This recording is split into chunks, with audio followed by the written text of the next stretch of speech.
Renfroe, and I appreciate you guys joining me today. I just wanted to spend a few minutes and explain to you why my life is like the iPhone and why the iPhone represents who I am.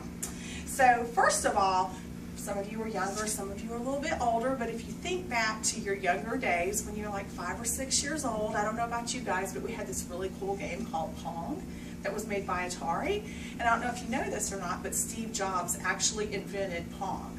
And I thought that he was like one of the coolest guys ever, because who else could come up with this game that would entertain you for hours to have a ball go back and forth, and your whole goal was to not let it go off the screen.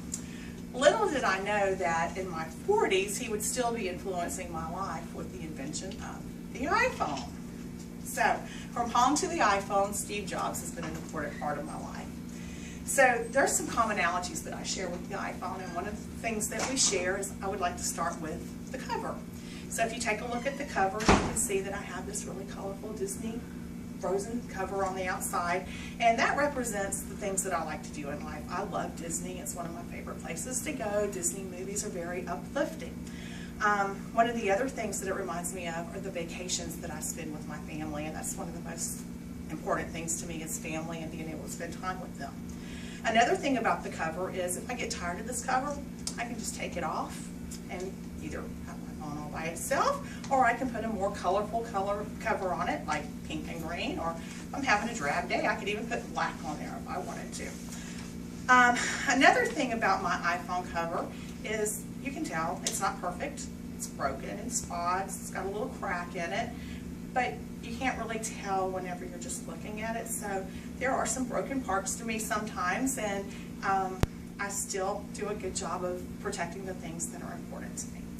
Whenever I turn on the iPhone, the first thing that I see is there's a protective screen, and you really have to get to know me to be able to get that passcode to get in to know who I am. So it takes a little bit of trust to get to know who I am, but once you get it, you can get in and pretty much see anything about me that you want to. On my opening screen is a picture of my husband and myself. My husband's very important to me. He supports me and makes me really happy, as you can tell in here.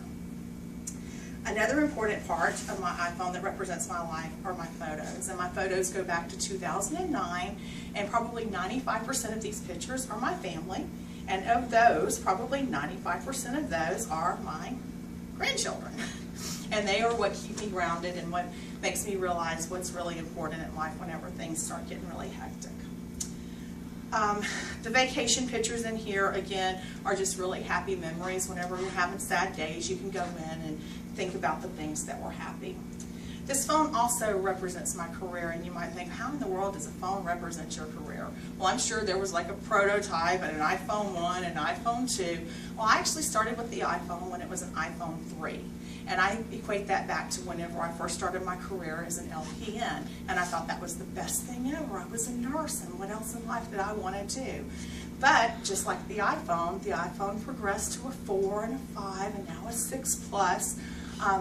I equate getting my RN and working as a bedside to my grade 4S whenever I upgraded to that. And then I became a manager, which is my 5S, and now I'm aspiring to get my BSN, which I equate to the 6 Plus, so that's my goal. Do I really think that iPhone's going to stop progressing throughout time? Absolutely not. I think it'll continue to grow. And just like with my career, I don't think that I will stop as a BSN manager. I think that my career will continue to grow as well. Another thing about the iPhone is it can be a loner. You can just leave it alone and it'll do its own thing, and it'll keep projecting and doing the things that it does, and you don't really have to mess with it. The computer stays updated, the time keeps updated, and sometimes I do like to be alone.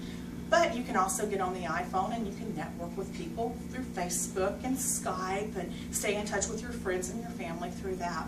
And so I also love to network, so I like the iPhone there too. Some days the iPhone has a really bad day. There's bad connections and the path is not exactly what you thought it would be.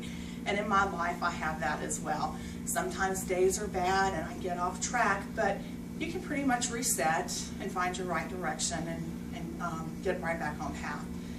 The one thing that a lot of people forget about the iPhone is that you have to shut it down and give it time to rejuvenate. And we forget that in our lives sometimes as well. And sometimes I forget on the weekends or on vacation to maybe put the iPhone away or stay away from the work computer. And so sometimes you have to remember to shut it down and to shut myself down so that I can rejuvenate and have the energy that I need to have to be able to continue and move on.